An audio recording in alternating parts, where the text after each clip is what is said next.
Permission తీసుకోవాలి. ఎవరి దగ్గర 85% ఉన్న హిందువుల దగ్గర. కానీ ఇప్పుడు హిందువులే గొర్రెలైపోయి ఈ బ్రిటిష్ ఉన్నటువంటి పోలీస్ వ్యవస్థ దగ్గర పర్మిషన్ తీసుకునే వ్యవస్థ రావడానికి కారణం ఏంటంటే మన యొక్క ఐక్యతా లోపం. ఏం లోపం అంటే కులమనేడి కూసెడి మలుపల, కులమనేడి కూసెడి మలుపల, కర్మఫలము ముందు కట్టి గుడుపు, బ్రహ్మమందగలరు వర్ణాదులను వీడ కాళికాంబహంస కాళికాంబ. కులము అంటే మానవ కులమై ఉండాలి, మంచి కులం ఉండాలి, మంచిని పెంచి పోషించే కులమై ఉండాలి తప్ప మీరు అనుకునేటువంటి 4 వర్ణాల్లో ఉన్నటువంటి కులాలు కాదు అని వీరబ్రహ్మేంద్ర స్వామి వారు అన్నట్టు తెలియజేయడం జరిగింది. ఎందుకు ఆయన గురించి మాట్లాడుతున్నాం అంటే శ్రీకృష్ణుడి కాలంలో మతాలు లేవండి. శ్రీకృష్ణుడు ద్వాపరయుగం వాసి, త్రేతాయుగంలో రాముడు, అప్పుడు కూడా ఈ మతాలు రాలేదు. మతాలు వచ్చినాయి 300 సంవత్సరాల క్రితము, 3000 సంవత్సరాల క్రితం ఒకటి వచ్చింది, 1400-1500 సంవత్సరం ఒక మతం వచ్చింది. కానీ ఆ మతాలకి ఇప్పుడు 56 దేశాలు ఒక మతానికి ఉన్నాయి, 120 దేశాలు ఒక మతానికి ఉన్నాయి. ప్రపంచం అంతా మాదే అనుకునే మతానికి ఒక్క దేశం కూడా దిక్కులేదు. దీన్ని కూడా చప్పట్లు కొట్టాలి మీరంతా.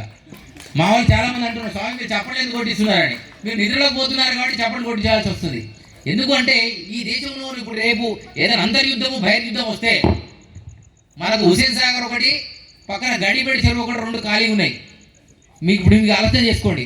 ఇక వేరే అవకాశాలు లేవు. ఎందుకంటే ఒకటి మరణమా లేదా శరణమా, రెండే ఉంటాయి. సో ఈ వేదికలు రాబోయే కాలంలో గణపతి సాక్షిగా ఇలాంటి వేదికలు రాబోయే కాలంలో ఐక్యతను సాధించే విధంగా ఉండాలి. కానీ ఇదంతా నిండిపోతుందేమో, అసలు అని సరిపోతుందో లేదో నేను ఒక అంచనా వేసుకొని వచ్చేవరకే అంచనా మొత్తం సేమ్ బంగ్లాదేశ్ పాకిస్తాన్ లాగా కనబడుతుంది నాకు. నేను ఎందుకు చెప్తున్నానంటే ఆ ఈ 9 రోజుల్లో ఆ ఐక్యత మొత్తం రావాలి. భోజనాలు పెట్టినాడు వచ్చుడు కాదు, భోజనాలు ఎట్లయినా ఉంటాయి. కానీ ఇటువంటి విషయాల పట్ల కొంచెం మీరు అవగాహన కల్పించాలి. వచ్చేటువంటి తరానికి కూడా మంచి విశ్లేషణ ఇవ్వాల్సిన బాధ్యత ఉందని అంటున్నా. అలానే ఇక్కడ ఈ ఖాళీలో కూడా మతాలు మారిన వాళ్ళు ఉండొచ్చు, మతవాదికలు ఉండొచ్చు.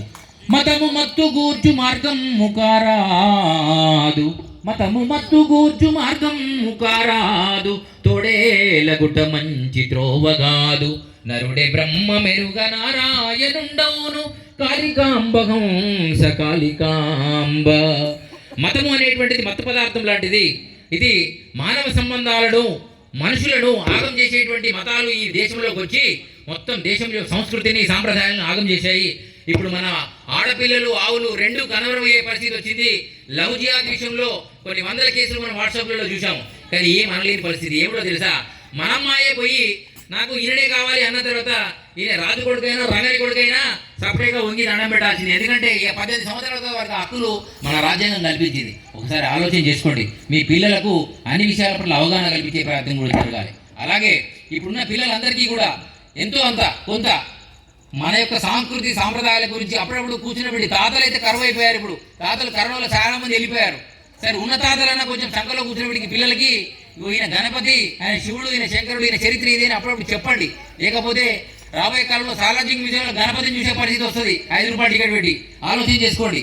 ఎందుకో తెలుసా, గణపతి అంటే ఎవరు అంటే అప్పుడు చూపించాల్సిన పరిస్థితి వచ్చేటట్టు ఉంది వచ్చే తరానికి. ఇది రాకముందే మనం కొంచెం మారి ఆ పిల్లలకు అప్పచెప్పాల్సిన అవసరం ఉంది.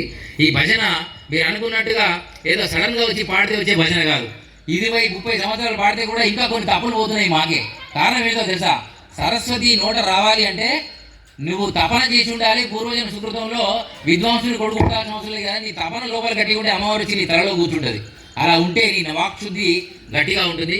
మాకు రామన్న గారికి, ఎందుకంటే వారు నిరంతర భజన భక్తి పరులు. భజన తప్ప ఇంకొక మార్గమే లేదు. భజన వల్ల అన్ని రోగాలు పోతాయి అనేటువంటి సాంప్రదాయంలో వారు జీవనం చేస్తున్నారు. వారు బిహెచ్ఆర్ రిటైర్డ్. వీరు కూడా చాలామంది బిహెచ్ఆర్ రిటైర్డ్ వాళ్ళు ఇక్కడ కూడా ఉన్నారు. ఇప్పుడు బలవంత్ తర్వాత ఇంకెవరు రాజేశ్వర రెడ్డి గారు, వీళ్ళందరూ కూడా ఎందుకు మేము అంటున్నామంటే ఈ చుట్టుపక్కల చాలా గణపతులు పెట్టారు. అరే ఒకే గల్లీలో 10 గణపతులు పెట్టారు. దేనికి? డబ్బులు వసూలు చేసుకోవడానికా, లేకపోతే డీజేలు పెట్టి ఎగరడానికా? ఏంటి మీ సమస్య ఏమిటి? ఐక్యత రాగానికి ఇది సూచికగా మారిపోయింది. ఇప్పుడు ఒకప్పుడు హైదరాబాద్లో గట్టిగా మాట్లాడితే 10 వినాయకులు ఉండేవి. ఇప్పుడు 1,00,000 వినాయకులేని 1,00,000 మొత్తం మన రాష్ట్రం మొత్తం చూస్తే ఎన్ని లక్షలైనా. ఇప్పుడు పోలీసుల దగ్గర కూడా లేదు ఇంటిమేషన్. చాలామంది పోలీసుల దగ్గర ఇంటిమేషన్ లేని కూడా వినాయకులు కూడా చాలా ఉన్నాయి. ఇవన్నిటికి పర్మిషన్స్ ఉన్నాయా? అన్ని వినాయకులు తెచ్చి ఇక్కడ పెట్టారు. ఇవన్నీ కూడా పర్మిషన్ లేని. అంటే పర్మిషన్ అవసరం ఎందుకు వస్తుందో మీరు బాగా ఆలోచన చేసుకోండి. వచ్చే సంవత్సరం ఇక్కడి నుండి అక్కడ గేట్ వరకు జనం కూర్చునే విధంగా వస్తే నేను 4 పద్యాలతో వదిలిపెడుతున్నా. 4 రోజులు గట్టిగా బ్యాటరీలన్నీ డౌన్ అయినా పర్లేదు, అంత గట్టిగా చెప్పగల సాహసం అమ్మవారు నాకు ఇచ్చింది. ఆ కాళీ ఉపాసన వల్ల, అయ్యవారి ఉపాసన వల్ల, గురువుల కటాక్షం వల్ల నేను తీసుకోవడం జరిగింది.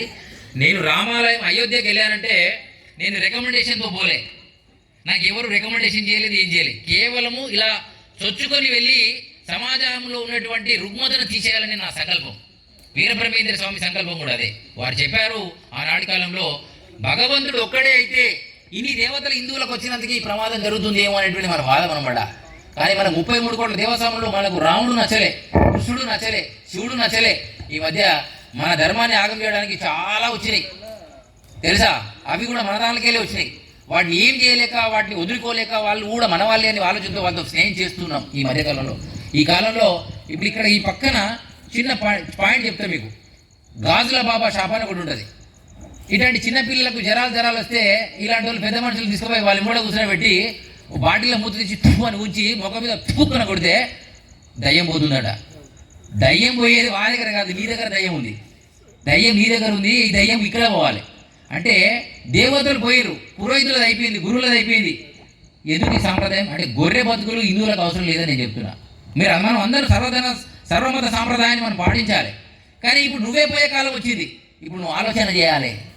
ఆనాడు గణపతి కూడా కొన్ని వందల మంది రాక్షసులను చంపినటువంటి చరిత్ర ఆయనది, అవునా కాదా? ఖచ్చితంగా కుమారస్వామిది కూడా అదే చరిత్ర, శివుడిది కూడా అదే చరిత్ర, అమ్మవారిది కూడా అదే చరిత్ర.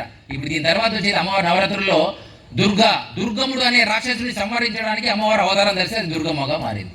రైట్? మహిషాసుర మర్దిని, మహిషాసురుడు అనే రాక్షసుని చంపడానికి అమ్మవారు మహిషాసురునిగా వచ్చి చంపడం జరిగింది. అలా ఆ నవరాత్రులు, అయ్యవారి యొక్క ఈ నవరాత్రులు, ఇవన్నీ మనకి ఇన్ని ఉండగా మనము అటు ఎందుకు పోతున్నాం?